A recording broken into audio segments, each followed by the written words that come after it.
matinale Tocsin, 7h30, 9h30, à la volée. Et à la volée, je suis évidemment très heureuse de recevoir Jacques Beau. Bonjour à vous. Bonjour. Et merci d'être avec nous en studio. Vous êtes ancien colonel d'état-major général, ancien membre du renseignement stratégique suisse, spécialisé pays de l'Est, formé dans les services de renseignement américains et britanniques. Auteur de nombreux ouvrages aux éditions Max Milo, dont ce dernier, Guerre secrète en Ukraine. Et alors, c'est intéressant parce que dès le début, mais tout est passionnant dans ce livre, on va prendre le temps. Mais dès le début, vous le dites dans votre introduction, la Russie et l'Ukraine ont deux conceptions très différentes de l'action clandestine. Pour les Russes, il s'agit d'un appui à leurs opérations militaires. Elles sont intégrées dans une vision holistique du théâtre des opérations. Pour les Ukrainiens, les opérations clandestines viennent en appui de leur centre de gravité.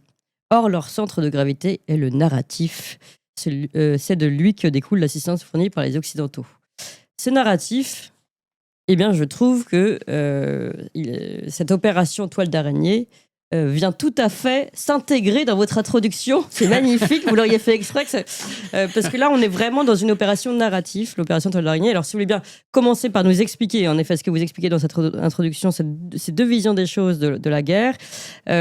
Et puis ensuite, et donc de cette opération toile d'araignée, puis après, on va aller un petit peu plus loin dans l'action clandestine et dans ces actions, dans ces guerres secrètes qui sont menées notamment en Ukraine et depuis bien longtemps. C'est ce que vous rappelez dans votre livre. Tout à fait, oui, merci de m'inviter tout d'abord et de rappeler ces éléments centraux de la guerre en Ukraine qu'on a tendance un peu à oublier. Quand j'ai vu l'opération qui a été déclenchée dimanche passé, je me suis dit que Zelensky a décidé de promouvoir mon livre qui sortait pratiquement incroyable. Un jour après. Donc, on est exactement synchrone avec le gouvernement ukrainien. Je les remercie. Oui. Mais effectivement, cette opération, et d'ailleurs, apparemment, il y en a une autre qui a eu lieu tout récemment contre le pont de Kerch. Donc, ce pont qui relie la péninsule de Crimée au territoire russe. Qui a déjà été visé, oui. Qui a déjà été visé par le passé, mais qui a été... Et c'est là où ça illustrera exactement, ces opérations illustrent exactement le passage que vous avez cité de mon introduction, c'est que on n'est pas sur quelque chose, sur des opérations qui sont là en appui des opérations terrestres. On voit que, au contraire, les opérations terrestres en Ukraine, eh bien, ça s'affaiblit chaque fois. L'avantage est toujours du côté russe, et même s'accentue du côté russe, puisque actuellement, à Konstantinovka, j'y arriverai. Justement, hier, entre hier et aujourd'hui, on s'aperçoit que les Russes arrivent dans des villages qui sont même plus défendus. Les Ukrainiens reculent sans plus même défendre. Okay. Les Russes gagnent du terrain. C'est intéressant parce que vraiment, et c'est ce que vous dites dans votre livre, on n'est pas du tout, nous, dans le narratif de les Russes gagnent du terrain en ce moment. Non, voilà, c'est ça. On essaye au contraire de donner une image différente. Bah oui, Pearl Harbor, le Pearl Harbor exactement. Voilà, tout ukrainien. La réalité est que sur le terrain, l'avantage entre des Russes s'accentue très clairement. Et mathématiquement, puisque l'armée ukrainienne s'affaiblit numériquement en tant que personnel, en tant que matériel, etc., dépend toujours davantage des Occidentaux. Et donc, on voit ces opérations qui se multiplient en territoire russe, alors qu'elles n'ont aucun impact sur le terrain en réalité. Et le pont de Kerch est pratiquement emblématique de ça, puisque même les Ukrainiens ont reconnu que le pont de Kerch n'était plus utilisé par les militaires russes. Aujourd'hui, ils ont le pont terrestre, comme on l'a appelé, c'est-à-dire les 4 oblasts de Kherson, Zaporozhye, Donetsk et Lugansk, qui finalement permettent d'avoir cette liaison terrestre beaucoup plus stable, que d'ailleurs les Russes ont totalement réhabilité, parce que pour ceux qui ont connu l'Ukraine d'avant la Russie, si vous me passez l'expression, les routes étaient dans un état déplorable en Ukraine. Quand vous alliez de Kiev à Odessa, il fallait prendre des jours parce que la route était en tellement mauvais état que vous n'y arriviez pas. Dans tout le sud, dans les 4 oblasts que la Russie occupe, elle a réhabilité le réseau routier, le réseau ferroviaire, aussi à des fins militaires, de façon à ce qu'il n'ait plus besoin d'utiliser le pont de Kerch, qui est une vulnérabilité par définition. Et donc aujourd'hui, on sait très bien que le pont de Kerch ne sert à rien. Et pourtant, les Ukrainiens continuent à mener des opérations là contre, parce qu'elle a une valeur symbolique, elle a une valeur d'image, de perception, de relations publiques. Oui. Et l'opération Toile d'araignée qu'on a évoquée tout à l'heure, donc cette attaque contre les 5 bases aériennes russes, Mourmansk, 117 Ivanovo, Ryazan, Irkoutsk et Amour. C'est des opérations, d'abord, qui apparemment n'ont pas atteint le succès qu'on leur a prêté, puisque on a dit qu'il y avait 40 avions et j'avais dit déjà depuis lundi que, d'après mes informations, on était plutôt sur 13 avions, enfin entre 6 et 13. Et aujourd'hui, il semble qu'on soit sur 13 avions qui ont été endommagés. Probablement 5 ou 6 de manière irréparable et le reste de manière probablement réparable. Voilà. Donc, on est sur un résultat qui est finalement très mitigé au point de vue opérationnel. Et quand bien même 40 avions auraient été détruits sur ces bases, ce n'est qu'une partie de la capacité de frappe russe, à la fois nucléaire et conventionnelle, puisque des avions comme les Tu-95 ou les Tu-22 ont une capacité nucléaire, mais peuvent être utilisés, d'ailleurs ils sont utilisés régulièrement pour des attaques en Ukraine, parce qu'ils peuvent transporter des missiles de croisière conventionnels. Mais on voit bien que cette capacité ne sera pas affectée par cette opération. Donc c'est une opération qui est destinée à comment dire, mobiliser. C'est pour montrer les choses. Voilà, on est dans la relation publique, littéralement. C'est justement c'est votre introduction et c'est tout le sujet en fait de la distinction entre la stratégie russe et la stratégie ukrainienne. Et vous rappelez d'ailleurs que c'est la stratégie ukrainienne qui passe par des opérations qu'on peut appeler coup de poing, un peu comme ça de communication. Des opérations clandestines notamment, vous faites un parallèle avec la résistance française en disant mais attention, la résistance française n'a pas vraiment été efficace, même s'il y avait des opérations. Elle ne contraignait pas vraiment les Allemands, à part de les mettre sur le qui-vive et de les rendre en plus répressifs. Le seul moment où les opérations clandestines sont devenues utiles, c'est au moment où il y a eu une forme de gouvernement à Londres qui a pu organiser cette réponse. C'est exactement ça. Les opérations clandestines de la résistance, typiquement en France, parce qu'elles ont eu un impact, surtout d'ailleurs dans les conséquences du débarquement en Normandie, à vrai dire, pour empêcher les renforts allemands. Mais on peut dire que dans la phase préparatoire du débarquement, puis dans la phase qui a suivi le débarquement, c'est là où la résistance en France a été la plus utile. Pour le reste, ce qui s'est passé entre 1940 et 1943, grosso modo, eh bien, il y a eu beaucoup d'actions qui, en réalité, n'ont fait qu'énerver les Allemands, ont provoqué des représailles, ont provoqué des massacres, mais n'ont pas réellement eu un impact opérationnel à proprement parler.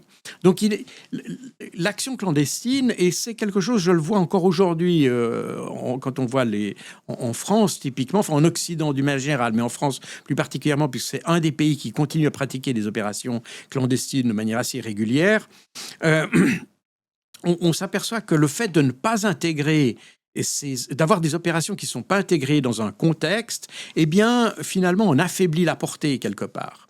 Alors que les Russes, alors évidemment, notre image des Russes est un peu faussée parce qu'on leur prête toutes sortes d'opérations contre des hôpitaux, contre toutes sortes de choses, etc. Mais d'ailleurs, c'est des attributions qu'on fait sans savoir. Ça, il faut bien le réaliser. D'ailleurs, il y a beaucoup d'études a posteriori qui montrent qu'en réalité, il n'y avait aucune raison d'attaquer les Russes. L'exemple le plus célèbre, ça a été Nord Stream, mais il y en a d'autres également. Et depuis, même Emmanuel Macron en a cité quelques-unes lors de son allocution du 5 mars, où il voyait l'ennemi russe à peu près partout. Oui, des puces de lit jusqu'à la diffusion de l'information sur la GIF. C'est toujours les Russes. Voilà, c'est toujours les Russes, exactement. Donc, les Russes ont une approche des opérations clandestines qui est beaucoup plus liée à la zone des opérations, au théâtre des opérations. Ouais, Alors, ce qui est très intéressant dans votre livre, et là, on va rentrer dans le vif du sujet, vous expliquez que l'Ukraine est un terrain d'affrontement secret entre l'Est et l'Ouest, et donc on dit bien l'Est et l'Ouest, on va reprendre tout ça, depuis la fin de la Seconde Guerre mondiale. Et que donc elle est le terrain justement d'opérations clandestines depuis ce moment-là. Et vous publiez des cartes qui sont absolument passionnantes, notamment la carte P.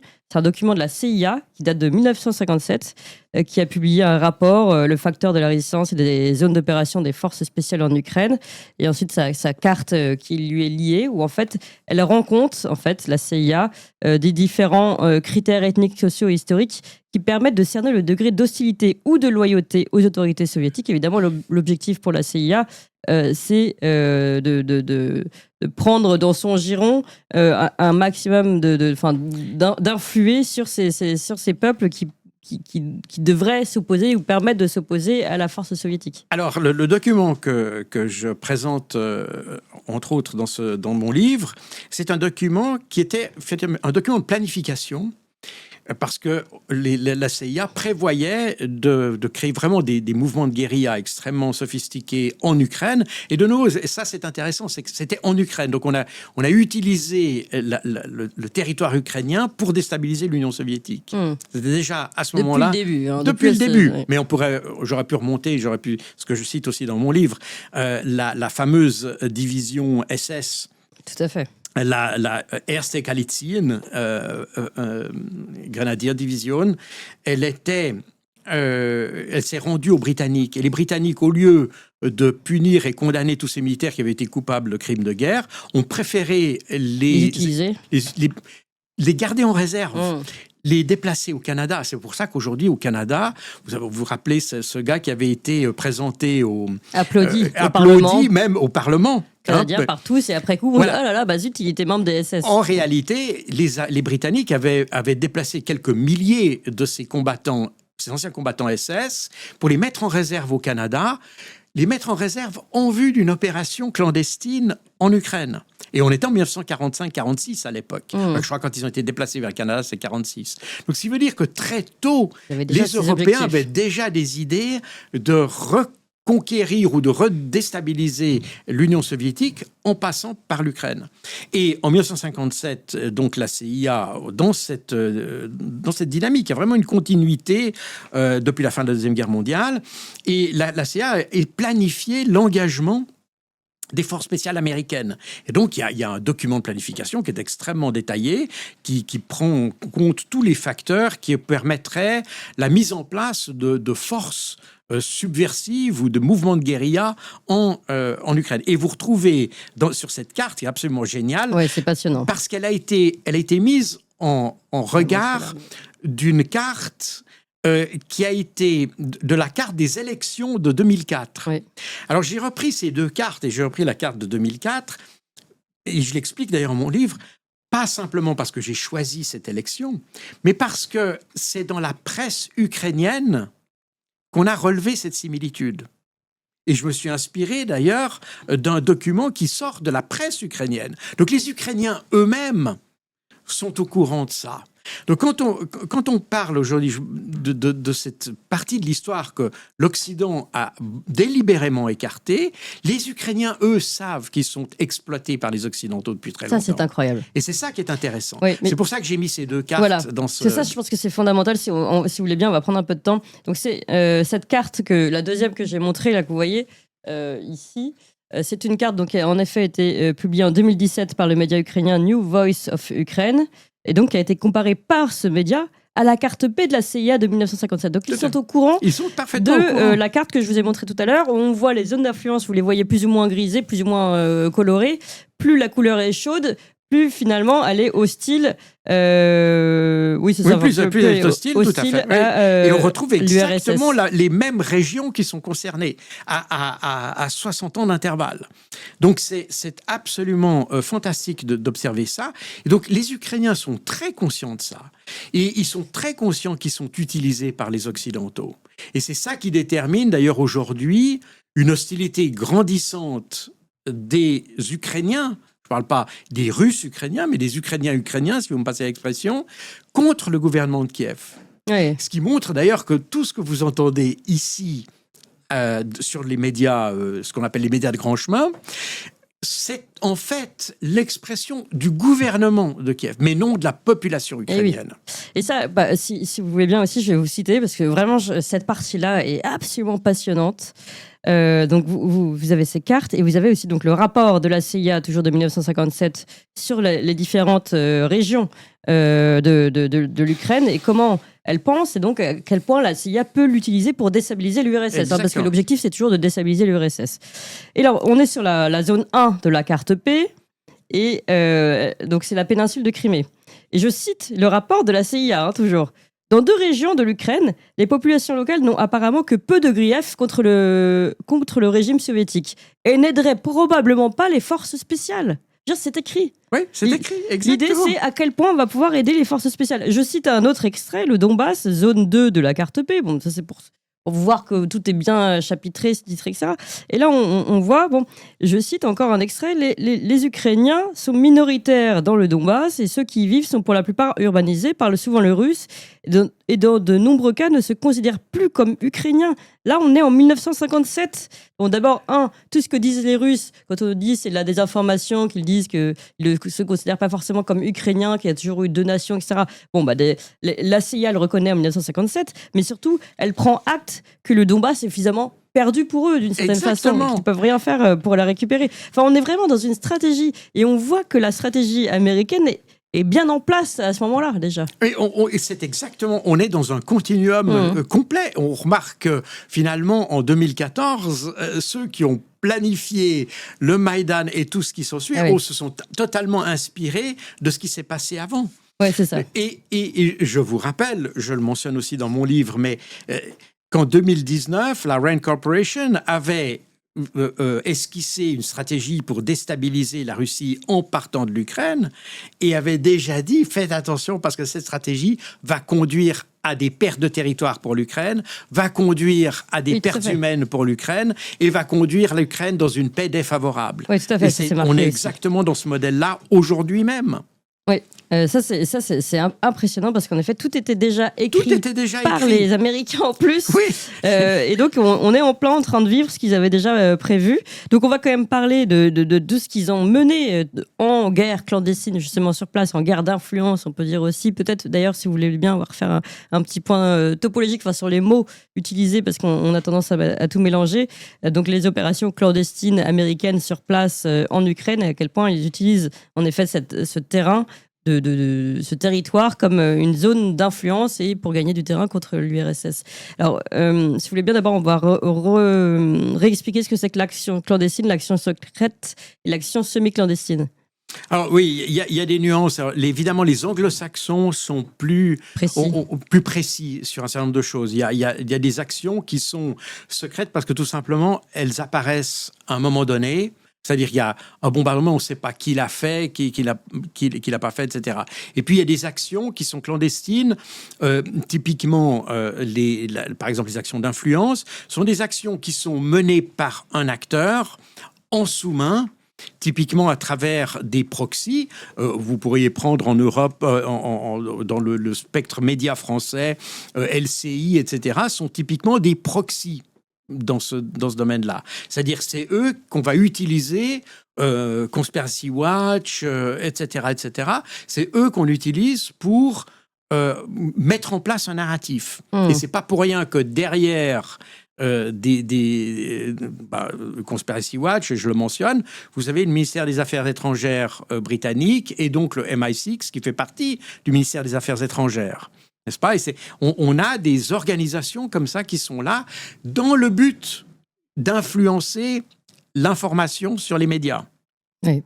Et vous avez des médias mainstream qui lancent l'information, puis après vous avez les chiens de garde qui viennent rectifier lorsqu'il y a quelqu'un qui vient intervenir dans le débat. Donc on élimine les gens qui dérangent, etc., etc. Les fact-checkers, etc.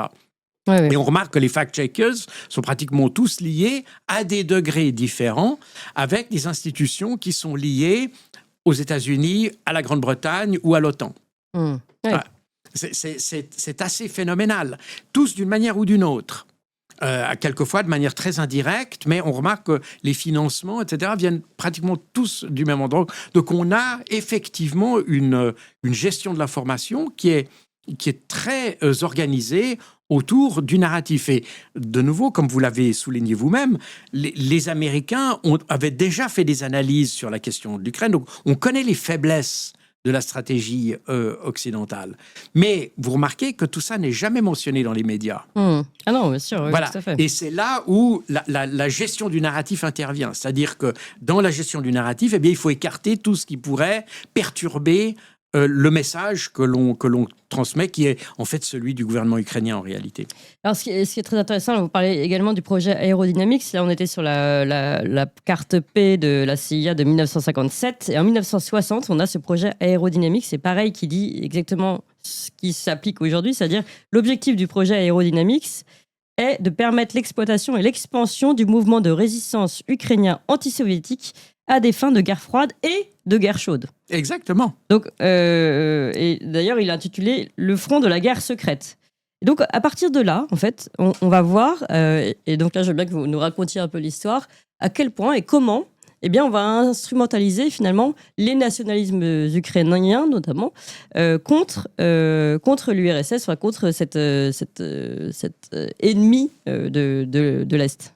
Alors, c'est une histoire qui est très complexe et il faut vraiment se référer au livre parce que l'histoire du mouvement nationaliste, on pourrait même dire ultranationaliste, pour pas employer d'autres termes, ukrainien, est très complexe. Alors évidemment, les parties les plus proéminentes, celles qu'on évoque le plus souvent, c'est les liens entre Bandera et le Troisième Reich. Bien sûr. Mais Bandera a été confronté au Troisième Reich aussi. Il n'a pas toujours été allié. Tout à fait. Parce que, en définitive, ce mouvement ultranationaliste ukrainien, il est ultranationaliste ukrainien, n'est-ce pas? Donc, il a une idéologie qui se rapproche des ultranationalismes, donc qui a inévitablement des points communs avec d'autres ultranationalismes, comme l'ultranationalisme allemand, appelons-le comme ça. Oui. Mais il n'est pas exactement identique et il n'a pas toujours été exactement identique dans l'histoire. Et de nouveau, la complexité vient, mais je l'avais évoqué dans d'autres livres. Vous voyez, quand on parle de la division Das Reich en France, et j'emploie le terme Das Reich, la division Das Reich, puisque la symbolique d'Azov, oui, vient. On l'a vu encore il y a peu de temps. Ouais. Voilà, le Volksangel, n'est-ce pas, qui est le symbole de la division Das Reich, se retrouve dans le groupe Azov, où il a été utilisé pour symboliser l'acronyme ou l'abréviation, l'idée de nation, qui est I et N. Et c'est l'emblème montre en fait un N. Alors sur la division Das Reich, le N était inversé, mais c'est la même idée. Alors, en France, quand vous parlez de la division Das Reich, eh bien, on voit immédiatement Oradour-sur-Glane. Oui. Alors que quand vous parlez de la division Das Reich en Ukraine, ils voient la libération de Kharkov contre les Soviétiques. Eh oui, c'est ça. Voilà. Donc, ce qui pour nous est évidemment diabolisé. Et à juste titre, parce que le massacre d'une population est à juste titre diabolisable. Oui, bien sûr. Non, mais c'était pas un jugement de valeur. Oui. Pour les Ukrainiens, la même division est héroïque. Oui. N'est-ce pas? D'où le fait d'ailleurs qu'on ait beaucoup de problèmes et que d'ailleurs nos propres médias aient beaucoup de problèmes à gérer ces images. Et c'est pour ça que les médias ont tout simplement évacué tout le problème. Et ils ont dit que non, il n'y a rien à voir. Oui. Voilà, exactement. N'est-ce pas? S'il y a quelque chose à voir. Et si on veut avoir une résolution du conflit, et si nous voulons avoir une relation, aussi je pense des Européens, une relation apaisée même avec surtout avec les Ukrainiens, à vrai dire, parce que je pense que les Ukrainiens nous en voudront de les avoir poussés dans cette guerre. Ça, c'est une réalité, je peux vous le dire, parce que j'ai beaucoup de contacts ukrainiens qui sont très irrités, pour dire le moins, par rapport aux Européens. Mais bref, il faudra comprendre ces mécaniques subtiles, n'est-ce pas? Que pour eux, ce qui pour nous est un crime, pour eux s'exprime dans un autre contexte qui est un contexte de libération. Oui, mais ça, en gros, la CIA et les services américains l'ont compris. Ils se servent d'un pion, entre guillemets, qui est là au bon moment, au bon endroit, qui va dans la bonne direction à ce moment-là. C'est exactement ça. Donc, les Américains ont toujours été extrêmement pragmatiques. Et c'est d'ailleurs, quand j'ai cité l'exemple de ces divisions SS qui s'est rendue aux Britanniques et que les Britanniques ont réservé, mis de côté, exactement, en vue d'opérations ultérieures, eh bien, c'est exactement ça. C'est-à-dire qu'ils ont très bien compris que, oui, dans le contexte actuel, c'est des méchants, mais dans un contexte futur, ce sera des gentils. Et en 1945, à vrai dire, les Alliés, c'est pour ça que quand on voit aujourd'hui la réaction des Russes à tout ce qui se passe, à juste titre, ils peuvent dire que nous n'avons pas été de bonne foi avec eux dès le départ. Puisque déjà, après la guerre, après avoir été nos alliés, en fait, ils étaient déjà nos ennemis. N'est-ce pas? Et d'ailleurs, je vous rappelle que au Parlement canadien, où on a eu ce vieux... un ancien nazi. Cet ancien nazi qui a été célébré par tous les parlementaires, qui se sont levés pour l'applaudir. Le président du Parlement, lorsqu'il a fait son allocution, il n'a pas dit il a dit que ce combattant avait combattu les Russes, pas les Soviétiques. Et donc, il devait être un exemple parce qu'il avait déjà combattu les Russes. Oui, donc c'est pas politique, mais ethnique. On est ethnique. On est dans ce débat-là. Et pour moi, les parlementaires canadiens sont d'affreux racistes. Et j'entends... Anti-russes. Pardon? Anti-russe. Ah oui, mais ça on l'a vu, mais probablement pas seulement. Mais... Parce que beaucoup de choses vont avec, en réalité. Oui, parce que vous vous rappelez quand même, ça c'est intéressant, je voudrais le rappeler, mais après on va avancer, évidemment, parce que votre livre est passionnant et évidemment on ne pourra pas tout raconter, mais vous vous rappelez quand même le poids de l'histoire et les généalogies. Le grand-père d'Ursula von der Leyen travaillait déjà à l'intégration économique de l'Ukraine dans la grande Europe imaginée par les nazis. Le grand-père de Victoria Nuland, qui est la sous-secrétaire d'État américaine pour les affaires politiques, et qu'on a vu très active lors de Maïdan, sous-secrétaire d'État américaine pour les affaires politiques, a quitté la région d'Odessa au début du XXe siècle pour échapper au pogrom. L'arrière-grand-père d'Anthony Blinken, secrétaire d'État américain, avait quitté Kiev pour la même raison. Le grand-père de Chrystia Freeland, vice-première ministre de Justin Trudeau, était un collaborateur ukrainien du Troisième Reich qui a trouvé refuge au Canada. Bon, bref, il y a des généalogies intéressantes. Vous pouvez ajouter Kaja Kallas, etc. Donc, et c'est pour ça que d'ailleurs, dans un de mes livres précédents, j'avais parlé de cette guerre comme étant un peu la révolte des petits-enfants ou la revanche des grands-parents d'une certaine manière. Parce que pratiquement, enfin pas tous, mais une grande partie des acteurs qu'on a aujourd'hui... Des acteurs fondamentaux, là. Oui. Exactement, sont des gens qui sont issus de régions de la région et donc qui ont, si vous voulez, une sorte d'animosité atavique, on pourrait presque dire, contre les Russes. Oui. Donc on est sur une dimension qui est quand même assez dérangeante. Je pense que c'est la première fois qu'on a ça dans un conflit où les gens sont pratiquement... par leur famille, par leur généalogie, impliqués dans le conflit d'une certaine manière. Et ça implique, quand on voit typiquement Kaja Kallas, Ursula von der Leyen, on voit qu'il n'y a pas de discours possible avec avec les Russes. Ouais. Et je vous rappelle que en septembre 2022, c'est Ursula von der Leyen qui, après les différentes initiatives, je rappelle les différentes initiatives de Zelensky, c'est-à-dire des Ukrainiens, pour se rapprocher, pour avoir un dialogue avec les Russes, en février 2022, mars 2022, août 2022. Ursula von der Leyen, en septembre, dit « On ne peut pas, on ne doit pas discuter avec les Russes. Il n'y a pas d'apaisement possible. » Et c'est 2 semaines après, le 30 septembre, que le gouvernement... ou plutôt le Conseil de sécurité nationale ukrainien, décide d'interdire les négociations avec... Et c'est exactement cette interdiction qu'on a aujourd'hui, puisqu'on est aujourd'hui le 4 juin, on a ces négociations qui sont en cours à Istanbul, enfin qui ont eu lieu ces derniers jours. Mais... ces négociations sont entachées par cette impossibilité de négocier avec les Russes. Ce qui fait que les Russes ne savent toujours pas si la négociation qu'on cherche à engager à Istanbul sera validée ou non, puisque la loi ukrainienne même l'interdit. Oui, et puis dans cette idée, en effet, de l'empêchement finalement de pouvoir négocier entre l'Ukraine et la Russie, on a quand même des choses très intéressantes que vous révélez. Le bataillon Shaman, par exemple, spécialisé dans les éliminations et l'assassinat de commandants et officiels sur le territoire russe, il a été créé la veille du déclenchement de l'opération spéciale russe. Exactement. Ça veut dire quoi, ça ?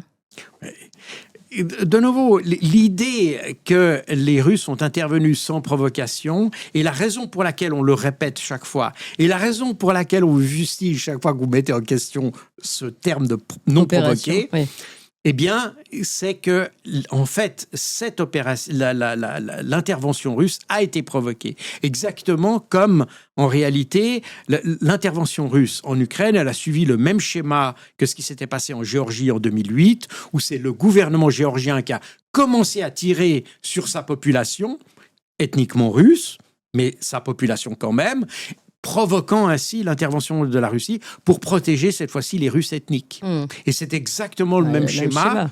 Exactement le même. D'ailleurs, on rappelle que Maïdan, vous le rappelez, Yushchenko a été renversé de manière antidémocratique et que le nouveau gouvernement n'est pas démocratique après Yushchenko. Non, bien entendu pas, puisque même les manifestants de Maïdan, la veille du renversement du gouvernement, avait fait un accord, d'ailleurs supervisé ou validé en quelque sorte, ou garanti plus exactement, par la France, l'Allemagne et la Pologne. Et cet accord prévoyait le départ de Yanushchenko, avec à la clé de ce départ de nouvelles élections présidentielles.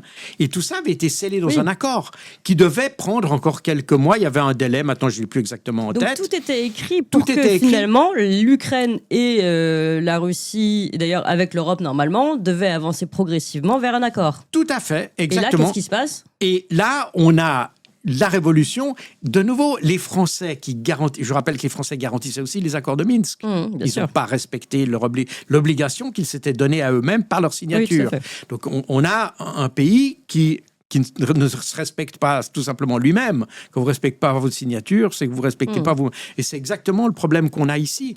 La France n'a pas respecté sa signature le 22 ou 21 février 2023. 2014, pardon, excusez-moi. Oui. Et c'est ce qui a conduit au renversement de Yanukovych et finalement donc à cette première loi, la toute première loi de ce gouvernement non élu, qui a été l'abolition du statut de la langue russe. Oui. Non pas l'interdiction, c'est important de le rappeler, mais le changement de statut, c'est-à-dire que c'était une langue qui n'était plus d'usage officiel. Et c'est ce qui a déclenché... Et pas simplement dans le Donbass, comme le disent certains commentateurs, même pro-russes d'ailleurs, que j'entends quelquefois sur les ondes ici. Non, c'est tout le sud du pays qui s'est enflammé. Et c'est ce qui a donné... C'est celui qu'on voit d'ailleurs dans la carte P, c'est tout ce sud... c'est tout ce sud qu'on voit dans la carte P. Et j'ai mis d'autres cartes d'ailleurs qui montrent que tout ce sud représente ce que les Russes appellent Novorossiya, la Nouvelle Russie, n'est-ce pas? Alors, je précise, puisqu'on y est, quand vous parlez de la révolution de Maïdan, vous parlez il y a de la première révolte, on va dire, celle où il y a des familles, etc., qui se révoltent. Elles ne se révoltent pas, d'ailleurs, elles manifestent pour faire entendre... Pour dire qu'ils sont favorables à un accord avec l'Union européenne. Qui est entendu donc par Yanukovych, mais malgré tout, eh bien, ce gouvernement est renversé et on voit cette deuxième, on va dire, manifestation Maïdan, deuxième Maïdan.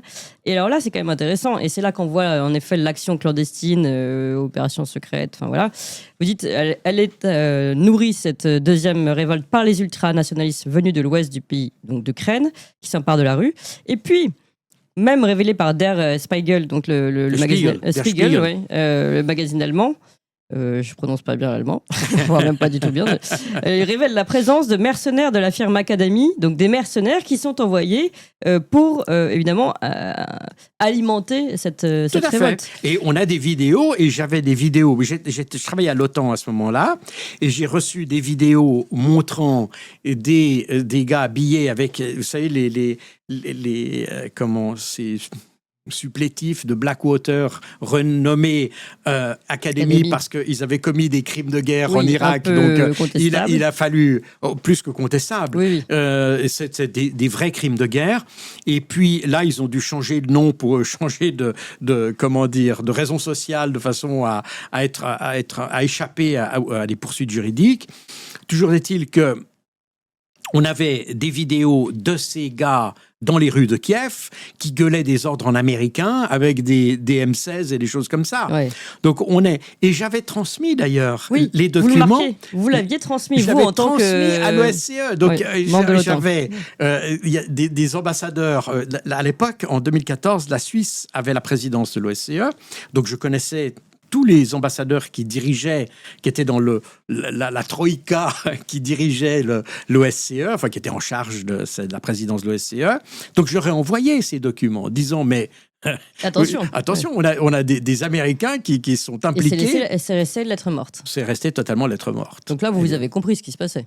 Ah oui, non, Vous aviez mais, déjà compris. non, mais là, on avait déjà compris que depuis longtemps qu'il y avait une énorme manipulation qui était derrière.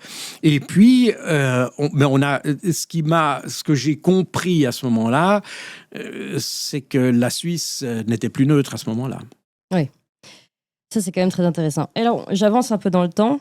Parce qu'après, je voudrais aussi vous poser la question, mais à quelle fin tout ça, en fait? Puisque finalement, concrètement, si je reviens à votre introduction, donc, on est dans une guerre du narratif contre une guerre du terrain, mais c'est quand même la guerre du terrain qui finit par gagner. Mais bon, ça sera ma question finale. Mais d'abord, rappelez quand même, parce que là, on se dit, bon, alors d'accord, c'est les Américains qui envoient la CIA, 1957, cette carte, tout est déjà prévu. Donc finalement, ce que disent les Russes est vrai. Oui. Ça, c'est quand même... Là, 1921, je donne d'autres informations, comme ça on voit quand même que c'est illustré et qu'on avance dans le temps et que cette guerre clandestine a toujours lieu en Ukraine. Donc là, c'est intéressant, c'est le Jérusalem Post qui s'inquiète d'une étude publiée en septembre pour un institut européen de l'université George Washington qui montre que le Canada, les États-Unis, la France, là on est concerné, la Grande-Bretagne, forment eux-mêmes des groupes d'extrême droite en Ukraine. Donc, dans une académie, l'Académie militaire nationale Hetman Petro Shashaïdni, dans un projet qui s'appelle le projet Centuria. Donc là, on est en train de former finalement des groupes d'extrême droite, vous allez nous expliquer ce qu'ils font exactement, pour des opérations clandestines sur place. C'est des paramilitaires. Ouais. C'est les paramilitaires qui ont été formés dès 2014 sur le territoire ukrainien. Des Maïdan. Et en grande partie parce que il y a une mécanique. Évidemment, quand on ampute l'histoire d'un certain nombre de faits, on n'arrive plus à rien comprendre. Bah oui. L'armée ukrainienne en 2014 est une armée de conscription. C'est-à-dire qu'elle est composée, alors pour simplifier les choses, pour moitié d'Ukrainiens ukrainiens et pour moitié de Russes ukrainiens. Eh oui. Voilà. Quand le sud du pays s'est rebellé, ces soldats russes Évidemment, ils ukrainiens, n'ont pas tiré contre leur propre ils population. vont pas tirer contre leur propre population. Oui, c'est ce que vous racontez. Donc ces gens passent de l'autre côté. C'est ce qui s'est passé en Crimée sur les 22 000 soldats. De nouveau, c'est une conscription qui est territoriale à la base. Donc, les soldats de Crimée... Ils ne vont pas tirer contre leur famille. Exactement, ils sont issus de Crimée. Mm. Donc, quand le gouvernement interdit la langue, pas interdit, mais limite le statut de la langue russe, que la population russophone se manifeste, ces soldats ukrainiens ne vont pas leur tirer dessus. Résultat des courses, qu'est-ce qu'ils font en Crimée? Ils enlèvent leurs insignes, devenant ainsi les petits hommes verts de notre propagande, et ils passent du côté de la population. Et ça, comme tout d'un coup, ça fait des manifestations populaires avec 20 000 soldats. Sur les 22 000, il y en a 20 000 qui ont passé du côté des rebelles.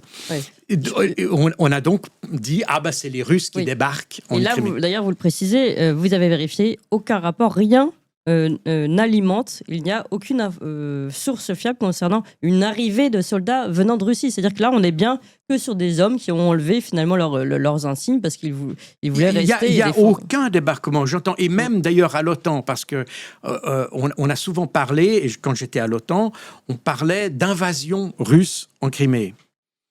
Et puis, il y a eu une discipline de langage qui est venue, qui a dit non, il ne faut pas parler d'invasion, il faut parler d'intervention russe. Parce que il y a eu absolument... C'est pas qu'il n'y a pas eu de source fiable. Il n'y a aucune source qui dit qu'il y a eu un débarquement de troupes ou un apport de troupes. Il y avait déjà, en vertu des accords qui liaient la Russie à l'Ukraine, concernant la base de Sébastopol notamment, il y avait l'autorisation d'avoir jusqu'à 25 000 militaires russes déjà sur la péninsule. Les Russes n'avaient pas ce plafond-là à cette époque-là, ils étaient à 22 000. Donc, 22 000, dans les accords russes-ukrainiens, il était prévu qu'en cas de trouble, ou que s'il y avait des perturbations ou quoi que ce soit, les garnisons étaient habilitées à sortir de leurs casernes de façon à protéger leurs emplacements et de se déployer sur les aéroports afin de maintenir le cordon ombilical, si vous voulez, avec la Russie. Et c'est ce qu'ils ont fait. Oui. Il n'y a rien eu d'autre. Mais évidemment, nos médias n'ont jamais parlé de ces accords et de la composition de cet accord, qui est le Status of Force Agreement, n'est-ce pas, qui avait été signé entre la Russie et l'Ukraine. Mais évidemment, ça, on n'en a jamais parlé. Mais non, mais de toute façon, on a compris qu'on était dans une propagande et une désinformation. Mais alors justement, revenons sur ce qui s'est passé en 2021. Donc le Canada, les États-Unis, la France, la Grande-Bretagne forment des groupes d'extrême droite en Ukraine. C'est quand même intéressant de savoir qu'on fait ça. Tout à fait. Alors là, vous commenciez à nous expliquer pourquoi. Mais donc, on faisait quoi concrètement là, dans ce projet Centuria? Il s'agissait de remplacer ces parties de l'armée ukrainienne qui avaient ont disparu. déserté. Donc, mais alors pourquoi des groupes d'extrême droite? On récupère ce qu'on peut, quoi. Donc comme il y a c'est-à-dire qu'on récupère ceux qui défecteront pas. Oui, c'est ça. Donc les plus motivés. On prend les plus motivés. Et on prend inévitablement, on va puiser dans le registre d'ailleurs de l'extrême droite européenne. Et quand il n'y a pas besoin de remonter au début de la guerre d'Ukraine, mais quand on parle de l'extrême droite européenne, on sait que c'est une nébuleuse qui existe depuis très longtemps, etc. Donc on puise là-dedans, et c'est en grande partie d'ailleurs, si on regarde, alors dans mes livres, là j'ai pas beaucoup détaillé ça, parce que j'en avais parlé dans mes ouvrages précédents, mais quand vous regardez, c'est des groupes d'extrême droite, italiens, français, belges, etc. D'ailleurs, je me rappelle que quand on parlait des volontaires qui allaient se battre pour la Belgique, il y avait la RTBF avait montré un de ses volontaires, et puis manque de chance, il l'a filmé dans sa chambre, chez lui, à son domicile, puis il y avait un grand poster, une grande affiche de la Deuxième Guerre mondiale sur « Rejoignez les légions », etc. Donc on est sur cette nébuleuse-là. Et ces gens, eh bien, on a pris les plus motivés pour aller combattre cette rébellion russophone, si vous me passez l'expression. Encore une fois, on est toujours dans cette approche finalement pragmatique des Américaines, de se dire, on s'appuie sur les forces en puissance sur place. Et c'est le principe de ces guerres secrètes, on s'appuie sur les forces qui sont sur place. Et ça a été d'autant plus pragmatique que les gens qu'ils ont formés, notamment les gens de Azov, étaient considérés par les Américains sur le territoire américain comme terroristes. Et oui, tout à fait. Oui. Et que d'ailleurs, au départ, si on rappelle le tout début de votre livre, les Américains se demandent s'ils peuvent vraiment se fier à ce genre de personnages. Mais ils décident de le faire quand même, parce que ils ont quand même un ennemi plus grave que leur allié. Je voudrais, alors, dernière question tout de même, sur cette histoire du bataillon chaman qui est créé la veille de l'opération spéciale russe. Est-ce que vous croyez que c'est eu un hasard Non, c'est pas un hasard. Les Ukrainiens, les Américains et les Ukrainiens savaient que quelque chose allait se passer, qu'ils allaient provoquer une intervention russe, exactement comme j'ai dit tout à l'heure sur le modèle de ce qui s'était passé en Géorgie. Et déjà là, on avait... D'ailleurs, quand vous regardez en 2021, il y a toute une série de mesures, de création de forces spéciales, d'unités spéciales, qui montrent qu'en réalité, ils s'attendaient très bien. Ils étaient déjà dans une guerre dans la profondeur du territoire russe. Déjà dans leur action secrète et dans leur guerre secrète. En fait, les Américains n'ont jamais... c'est même eux qui ont commencé leur guerre secrète, concrètement. Ah oui, totalement. Oui. Et pas depuis 2014. Depuis bien avant, on est dans une continuité historique même. Oui, depuis la fin de la Seconde Guerre mondiale. Exactement. C'est ce qu'on comprend dans votre livre. Alors, Jacques Beau, je voudrais juste, question finale, vous demander à quoi bon tout ça, finalement, toute cette guerre secrète, puisque concrètement, là, on le voit, vous le rappelez, et on le rappelait encore hier en table ronde,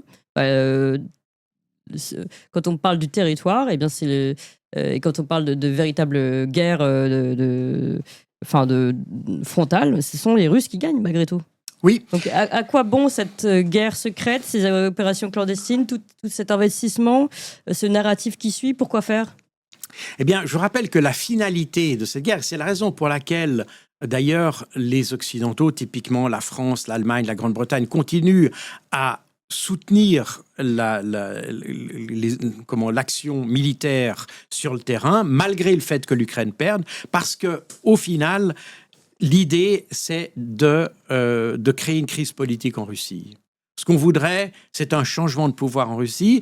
L'objectif final, comme l'a dit Kaja Kallas, qui, je le rappelle aujourd'hui, est la ministre des Affaires étrangères, si vous me passez l'expression, de l'Union européenne, l'objectif final, c'est le démantèlement de la Russie. C'est-à-dire de provoquer une situation telle en Russie qu'elle se fasse exactement ce qui s'est passé en Syrie ou en ex-Yougoslavie. Non, alors c'est là où il y a un déni complet de la réalité et c'est là où ces derniers sursauts comme l'opération Toile d'araignée qu'on a vue sont ces derniers sursauts pour essayer de provoquer une réaction de la population russe contre son gouvernement. C'est ça le truc. Et et c'est la raison pour laquelle, d'ailleurs, en 2024, les Ukrainiens ont décidé d'appliquer une stratégie dite asymétrique, autrement dit, d'utiliser le terrorisme contre la Russie, parce qu'il fallait agir sur la population civile. Donc l'idée, c'est que la population civile soit touchée et de la prendre finalement en otage quelque part pour qu'elle demande au gouvernement un changement de régime. Ils veulent une révolution colorée dans le pays même qu'ils affrontent. En réalité, c'est pour ça que si vous lisez bien mon livre, vous verrez que j'ai comparé ce que dit Zelensky, le wording de Zelensky avec le wording de l'État islamique à l'époque des attentats de 2015. C'est exactement le même. C'est-à-dire, on n'arrivera pas à détruire l'armée française en Syrie, en Irak, etc. Mais ce qu'il faut, c'est pousser la population française à l'exaspération pour qu'elle demande... Alors, à l'époque, pour l'État islamique, c'était la population française, mais pour les Ukrainiens, c'est la population russe, pour qu'elle demande à leur gouvernement de cesser leurs opérations. Et c'est exactement ce schéma-là qui se fait. C'est le schéma de Et c'est un schéma américain, ça, encore. C'est un schéma qui... Non, c'est pas un schéma américain, le schéma... Enfin, du terrorisme, parce qu'on est dans un schéma terroriste. Et d'ailleurs, c'est les actions qui ont été menées, l'affaire Crocus, etc., c'est un schéma terroriste. Et l'idée de base, c'est ce qui s'était passé à Madrid en 2004. Vous vous rappelez qu'après les attentats de la gare d'Utoya, pas la gare d'Utoya, c'est pas Utoya, je confonds avec le massacre en Norvège. Non, enfin bref, à Toya, sauf erreur, en Madrid. Mais enfin, peu importe. Le gouvernement espagnol avait retiré ses forces d'Irak. Les islamistes ont mal interprété cette affaire. Je ne veux pas revenir sur cette histoire parce que ça nous mènerait un peu loin, mais ils ont mal interprété ça. Ils ont compris qu'en faisant des attentats, on pousserait le gouvernement à un retournement de situation. Et c'est ce que voulait faire l'État islamique en France, en 2015. Et c'est exactement ce que cherchent à faire les Ukrainiens en Russie. Donc il s'agit bien de prendre la population en otage, quelque part, et de façon à ce que la population demande un changement de politique à l'égard de l'Ukraine. Oui, donc on n'est même plus dans les opérations clandestines, là. On est dans du terrorisme.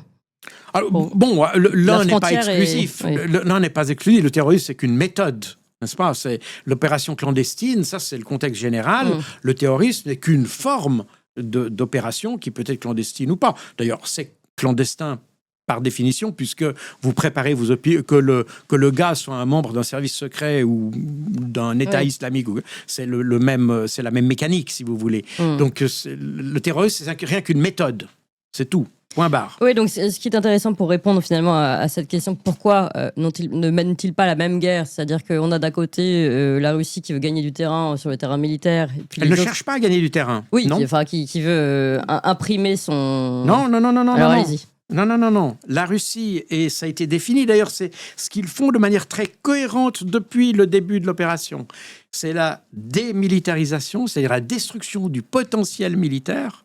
Il se trouve qu'en faisant ça, quand le potentiel militaire est statique en face de vous, vous êtes obligé d'avancer pour le détruire. Mais le but, c'est pas de prendre du terrain. D'ailleurs, je vous rappelle qu'en avril 2022, les Russes, après les propositions de Zelensky, qui ont été retirées par l'intervention de Boris Johnson, de la France et de l'Allemagne, l'intervention des Américains. France et Allemagne, surtout, avant les Américains, très important aussi.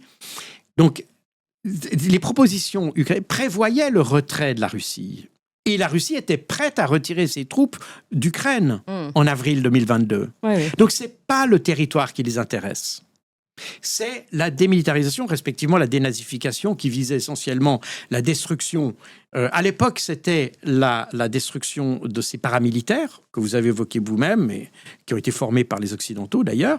Aujourd'hui, la situation a évolué parce que ces paramilitaires ont en grande partie été détruits, même s'il en subsiste encore. Aujourd'hui, la dénazification, elle prend la forme de l'occupation ou de la mise sous souveraineté russe des 4 oblasts. Pourquoi ?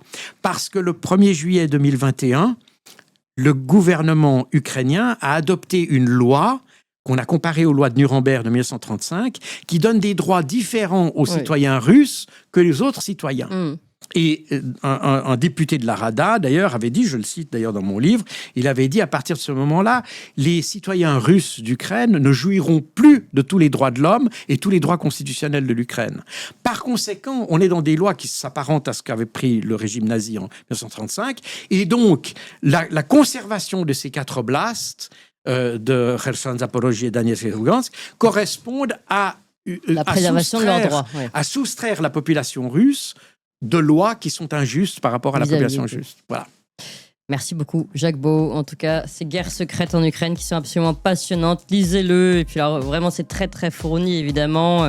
Et vous voyez toutes les formations de ces bataillons et le rôle des Américains, mais également des Français, de l'Europe. Tout à fait, exactement. Et ça, c'est pas inintéressant sur place, et notamment avec la formation de ces groupes d'extrême droite. Et alors là, c'est toujours intéressant de voir comment vont réagir à ce livre les médias mainstream, parce que ça devient compliqué dans leur tête, là. Merci beaucoup. Ils diront rien. Oui, merci beaucoup, Jacques Beau. Les guerres secrètes en Ukraine, aux éditions Max Milo, un livre absolument passionnant. Merci à vous tous, chers amis. On est encore une fois très nombreux. N'hésitez pas à partager cette vidéo pour faire connaître ce sujet. Chers amis, on vous l'avait promis, et ça y est, on se développe, on ouvre de nouvelles émissions. Vous avez déjà connu et rencontré les Tintins pour leur nouvelle émission des Tintins qui marche très fort. Évidemment, l'émission d'André Berkoff. Cette semaine sort une nouvelle émission scientifique où on va tenter de poser de véritables questions sur des débats scientifiques qui ne sont pas fermés, contrairement à ce que on veut nous faire croire. Donc pour toutes ces émissions et encore d'autres, comment reprendre le pouvoir politique aussi, notre émission à suivre, et puis des émissions historiques, géopolitiques et bien d'autres qui vont arriver. Il nous faut de la place, parce que évidemment la première chaîne est déjà très prise par toutes les émissions et diffusions du matin notamment. Donc il faut qu'on ouvre une nouvelle chaîne, et il faut que vous suiviez le mouvement surtout, et que vous ayez tout de suite vous abonner à la nouvelle chaîne. Il faut aussi en parler à tout le monde. On compte vraiment sur vous, parce que si on veut ouvrir ces nouvelles émissions, il faut que vous suiviez le mouvement, et vraiment que vous alliez vous abonner tout de suite à la nouvelle chaîne YouTube. C'est pas compliqué, c'est gratuit, ça se fait en 2 clics. On vous met tout de suite le lien là, pouf, il apparaît. Le lien, vous pouvez vous abonner. C'est Toxin Plus, c'est ça, la nouvelle chaîne YouTube, Toxin Plus, pour toutes les émissions de l'après-midi. Donc vous pouvez la trouver sur Toxin-Plus en lettres majuscules, ou tout simplement on va vous mettre le lien et vous cliquez immédiatement. Je vous fais confiance. Allez-y tout de suite. 1, 2, 3, Toxin Plus, allez-y.